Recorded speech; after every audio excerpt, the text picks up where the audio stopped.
आपल्याला असा उष्माघाताचा त्रास होईल असं कोणालाच वाटत नाही आणि अचानकपणे ही लक्षणं दिसायला लागतात। पाणी तर भरपूर पितोय तरीही तहान भागत नाही। याचं कारण असं असतं की उन्हाळ्यामध्ये अशी सरबतं वगैरे पिणं ही काही कुठली लक्झरी नाही आहे, तर ती त्यावेळेसची गरज आहे। तर इथे कांद्याचा सुद्धा वापर खूप चांगल्या पद्धतीने पूर्वीचे लोक करायचे। नमस्कार, मी डॉक्टर तुषार कोकाटे, पुन्हा एकदा खूप खूप स्वागत आहे तुमचं। मित्रांनो, उष्णतेची लाट आलेली आहे किंवा उष्णतेची लाट येते। तापमानाचे जे आकडे आहेत ते रोज एक नवीन उच्चांक गाठत आहेत असं आपण पाहतोय, अनुभवतोय सुद्धा। आणि याचा विपरीत परिणाम आपल्या शरीरावर होतोय, आपल्या प्रकृतीवर होतोय, आपल्या आरोग्यावर होतोय। उष्माघाताच्या केसेस सुद्धा वाढत चाललेले आहेत। उष्माघाताचं प्रमाण, उष्माघात होण्याचं प्रमाण वाढत चाललेलं आहे। आणि मग अशातच ज्या उष्माघाताकडे जर दुर्लक्ष झालं तर कित्येकदा उष्माघात बळीसुद्धा घेऊ शकतो, इतका गंभीर हा असतो। आणि याच्यात महत्त्वाचं काय की आपल्याला असा उष्माघाताचा त्रास होईल असं कोणालाच वाटत नाही आणि अचानकपणे ही लक्षणं दिसायला लागतात। अचानकपणे रुग्ण गंभीर अत्यायिक अवस्थेत जातो। तेव्हा या उष्माघातापासून कसं वाचायचं, हा उष्माघात कसं टाळायचा, हे आज आपण बघणार आहोत। तत्पूर्वी उष्माघात झाला म्हणजे नेमकं काय होतं आणि उष्माघाताची काय लक्षणं असू शकतात, आपल्याला काय त्रास जाणवू शकतो, हे आपण पाहूया।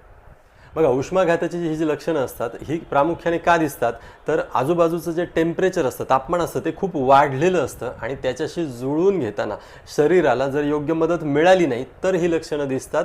आणि विशेषतः शरीरामध्ये पाण्याचं जे प्रमाण आहे ते कमी झाल्यानंतर, म्हणजे डिहायड्रेशन झाल्यानंतर जी लक्षणं आपल्याला दिसतात ना, तर ही सगळी लक्षणं या उष्माघातामध्ये दिसत असतात। मग त्याच्यामध्ये सुरुवातीला अगदी तहान लागणे किंवा पाणी पिलं तरी तहान न भागणे, त्याच्यानंतर तोंड कोरडं पडणे, अशी काही लक्षणं असतात। मग नंतर पेशंट सांगतो की युरिनला म्हणजे लघवीला थोडी डार्क कलरची होती आहे, कारण शरीरातलं पाणी कमी झालेलं असतं। मग खूप पिवळी किंवा थोडीशी लालसर अशी युरिनला होऊ शकते। याच्यामध्ये मग मसल क्रॅम्प्स येऊ शकतात, म्हणजे आपले जे स्नायू आहेत ते ओढल्यासारखे वाटतात, असं सुद्धा होऊ शकतं। तर ही सुरुवातीची लक्षणं असतात। नंतर रुग्णाला थकवा येतो, चक्करसुद्धा येऊ शकते। पेशंट भ्रम म्हणजे कन्फ्युजनमध्ये जाऊ शकतात। पेशंट सांगतात की डोकं दुखतंय किंवा डोकं हलकं असल्यासारखं वाटतं, तर अशी सुद्धा लक्षणं जाणवतात। ह्याच्यामध्ये काही पेशंटला मळमळ होते, अशी सुद्धा लक्षणं असतात। आणि ह्या सगळ्या लक्षणांकडे जर दुर्लक्ष केलं, व्यवस्थित वेळेत रुग्णाला जर आपण रिहायड्रेट केलं नाही तर मात्र अशी लक्षणं ही पुढे गंभीर बनतात। अगदी रुग्ण याच्यामध्ये दगावण्याची सुद्धा शक्यता असते, अत्यायिक अवस्था येण्याची सुद्धा शक्यता असते।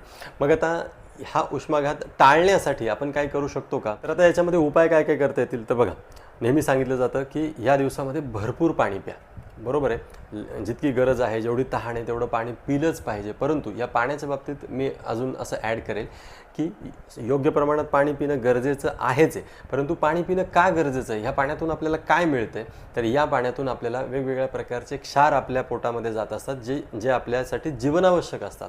परंतु जर तुम्ही फिल्टरचं पाणी पित असाल तर मग काय होईल, तर याच्यामध्ये जर तुमच्या फिल्टरचा TDS हा 100च्या बऱ्याच खाली असेल तर मग एक तक्रार अशी जाणवते की पाणी तर भरपूर पितोय तरीही तहान भागत नाही। याचं कारण असं असतं की त्या पाण्यातून योग्य प्रमाणात क्षारच आपल्या पोटामध्ये जात नाहीत आणि कमी क्षारयुक्त पाणी पिल्यामुळे आपल्याला मग असं लक्षण जाणवतं की शरीर डिमांड करत राहतं, तुम्ही पाणी पिताय परंतु त्यात तितकेसे क्षार नसल्यामुळे शरीर डिमांड करतं आणि मग तहान भागत नाही। तर इथे महत्त्वाची गोष्ट आहे की तुमच्या पाण्याचा TDS, फिल्टरच्या पाण्याचा TDS हा निदान 100च्या आसपास ठेवा, जेणेकरून आपल्याला जे काही जीवनावश्यक क्षार त्या पाण्यामध्ये आहेत ते मिळतील।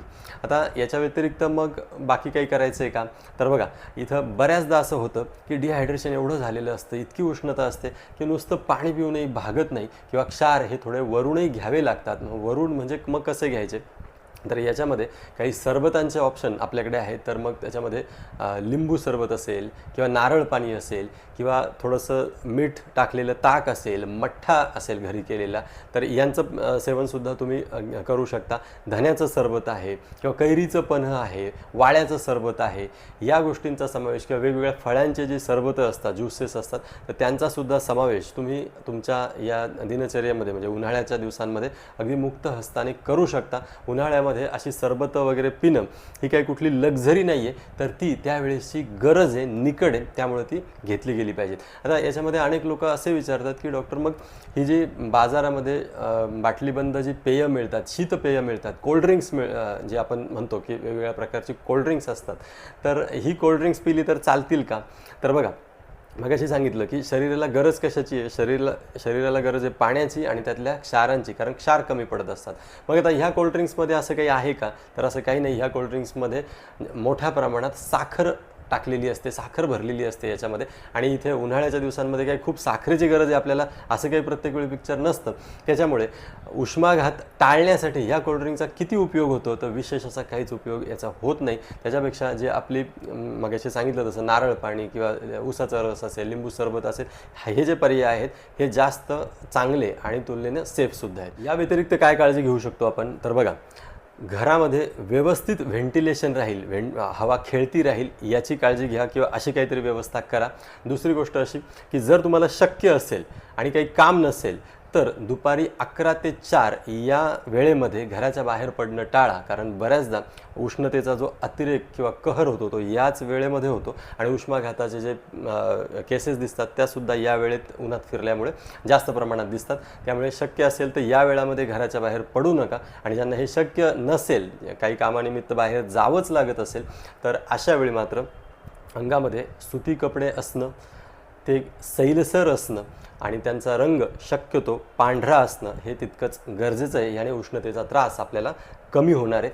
तसंच डोकं तसंच बाहेर घेऊन जायचं नाही आहे. डोक्याला काही ना काही आवरण डोक्यावरती असलं पाहिजे. मग एकतर टोपी घाला किंवा मग स्कार्फचा वापर करा किंवा उपरण्याचा वापर करा, नाही काही तर रुमाल तरी बांधा, परंतु डोकं झाकलेलं असणं अत्यंत गरजेचं आहे.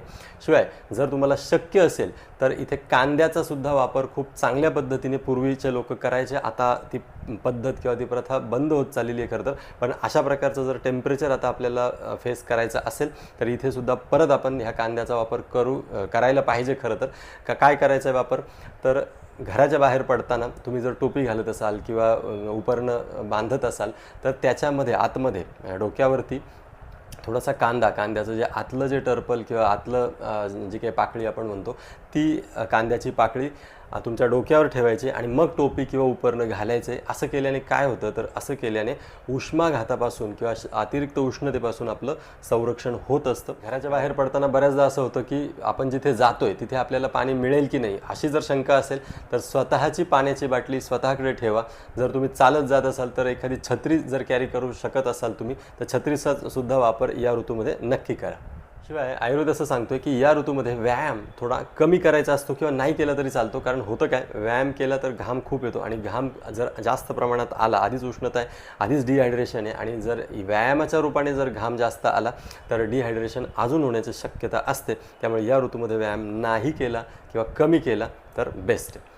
तर ह्या सगळ्या प्रिकॉशन्स आहेत, याने तुमचं उष्माघातापासून नक्कीच संरक्षण होईल. परंतु तरीही जर तुम्हाला काही लक्षणं जाणवायला लागली तर त्याच्याकडे अजिबात दुर्लक्ष करू नका. तातडीने, त्वरेने, अगदी लगेचच वैद्यकीय मदत घ्या.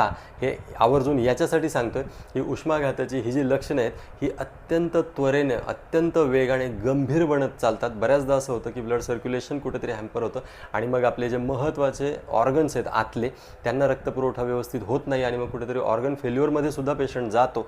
त्यामुळे अशी लक्षणं टाळण्यासाठी ह्या उष्माघाताच्या कोणत्याच लक्षणांकडे दुर्लक्ष करू नका. वाट बघू नका की होईल, थोडंसं मी आराम करेल किंवा वगैरे. तातडीने वैद्यकीय मदत घ्या. वैद्यकीय मदत जितकी लवकर मिळेल तितकं चांगलं आहे. तर मित्रांनो, सध्याच्या वाढत्या उष्णतेच्या पार्श्वभूमीवर हा व्हिडिओ होता. हा व्हिडिओ तुम्हाला कसा वाटला, ही माहिती तुम्हाला कशी वाटली हे मला नक्की कळवा. व्हिडिओ जर आवडला असेल तर लाईक जरूर करा, शेअर जरूर करा, त्याचीसुद्धा खूप गरज आहे. आणि हो, चॅनल तुम्ही अजूनही सबस्क्राईब नसेल केलेला तर चटकन पटकन करून टाका. कारण आयुर्वेदविषयक, आरोग्यविषयक वेगवेगळी नवनवीन आणि तरीही शास्त्रीय अशी माहिती घेऊन आपण पुन्हा भेटत राहणारच आहोत. खूप खूप धन्यवाद.